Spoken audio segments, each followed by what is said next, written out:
So, Alex, you are a United fan in Melbourne, Australia, who's been working on the club product launches while working for City Football Group. I mean, where do we start?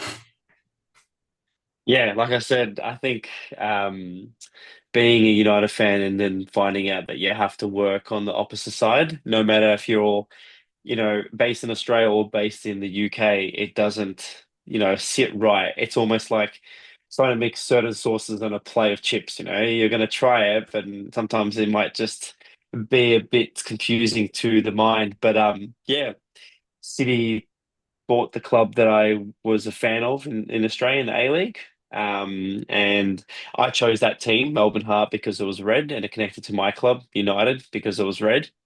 And then when City Blue came swooping in to buy the club and make it one of the most successful clubs in Australia at the moment, um, yeah, it was a bit of and sweet deal. Like at the time, I had no kids, but now I've got kids, so they put food on the table. But when it comes to Premier League, I watch the game or Champions League and wherever they meet. Hopefully one day again, Champions League. But yeah, I'm always a red. So, how did that come about? First supporting United. Being European migrants to Australia, my grandpa, he basically had, the heritage of our flag and sort of color, the Balkans, where the part we're from, red is a integral color to our nation. And I'd say, like normal humans, we tend to go under one banner or one flag. So red was always something that united our family. As kids, we would sit around the TV that was in the lounge room. Being a European family, we would have that sort of communal as most nationalities and ethnicities would have. But for us, it was those early mornings watching the games, and I think the one of the earliest memories was my grandfather telling me of I think it was the late '80s when United toured down under, and they played against South Melbourne. Ange Postecoglou era. Even prior to that, a few different visits. So they would tell me stories about certain players from their United era, and I think that's what became a core part of our United connection. And nothing will ever I'll never forget the fact, my first jersey was the long sleeve, sharp with the collars, the Beckham, the most famous. So even though it wasn't the real one, it was still, you walk around running with the red badge and the yellow badge, and that's yeah, the red was always connected to us. Amazing. I mean, obviously, like we're talking now with a 9 hour time difference. I mean, it does present logistical challenges for you, doesn't it, following United? Yeah, it depends on the time of the season. Start of the season before savings kicks off, it's pretty good. We get the 9 p.m. or 12 p.m. Sorry, 12 a.m. kickoff. But once the UK falls into that dark winter that you love and enjoy over there, we go into the bright summer. So then kickoffs are 3 to 4 a.m. I wouldn't say they're terrible. It's great to watch football and not consume certain foods. My favorite football snack is a carrot and feta cheese, but it's not get into that. I didn't expect that at all. I can't not touch upon on your garb. Obviously, you've got an incredibly strong United shirt on. You've got one in the background. You've got what looks like a good collection of Inter shirts there as well. You do have a bit of a background, a backstory with collecting retro kits, haven't you? Yeah, so I've always, as most of us, have a collection or something that we like to sort of connect to. I am a bit of a nerd, so I do collect comic books as well, and vinyls. So I love my music. But when it comes to football heritage, the authenticity of having a piece of history has always been something that us humans do. We like to remind ourselves of certain times or better times. As a United fan, better times is always something we look forward to. We were pretty lucky to have a great run of football jerseys, not alone, let alone historical football moments. So for me to connect to those moments would be collecting said jerseys. behind me, it is Inter Milan, but every few fortnights I swap them over. So my United collection is sitting on my left, and then behind me is my Inter. So over time I swap them. But the Holy Grail is this one, the 91, 93, I'm pretty sure, or 1990 to 92, depending, because back then they used to wear jerseys for 2 seasons or three.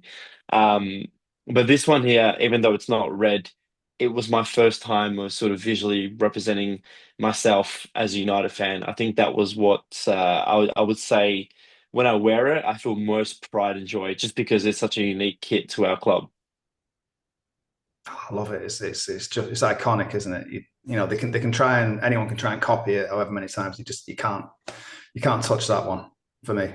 It's just one of those kits that can't be replicated. You know, you see the bruised banana multiple times, but that's like their iconic kit for Arsenal. But for us, there's so many unique kits that I think home kits, and that's where I started collecting with my channel Talking Shirt. But home kits, I'd say this current season that we have right now holds a close connection to what home kits have always been. I see something special in the current kit.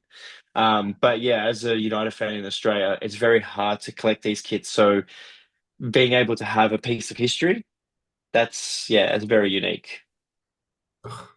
And I've also noticed that on one of your Insta handles for your professional one with Melbourne City, you're representing with the 92 to 94 home shirt. I like that. It's a statement piece, that isn't it?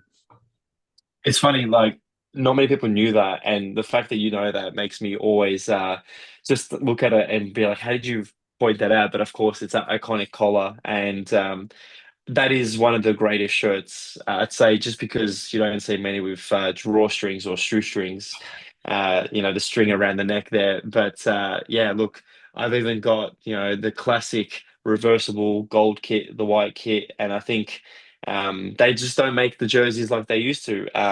If you go on my Instagram for Talking Shirt, you'd see that we're pretty lucky as United fans, but there's a lot of kits coming out next couple of years that I think, hopefully we can see some, contenders.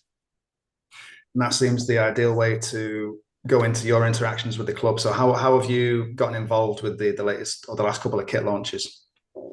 Yeah, so as I normally do as a photographer, I've been fortunate to work with our national team and my local team, Melbourne City.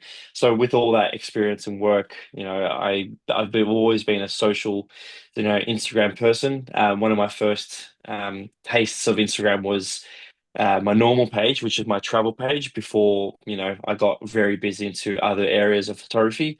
I noticed that you can connect with the world very well, and with the football stuff that I do, I was very fortunate to be contacted by the amazing crew at We Are United, which is, of course, again, I'd say a testament to our club.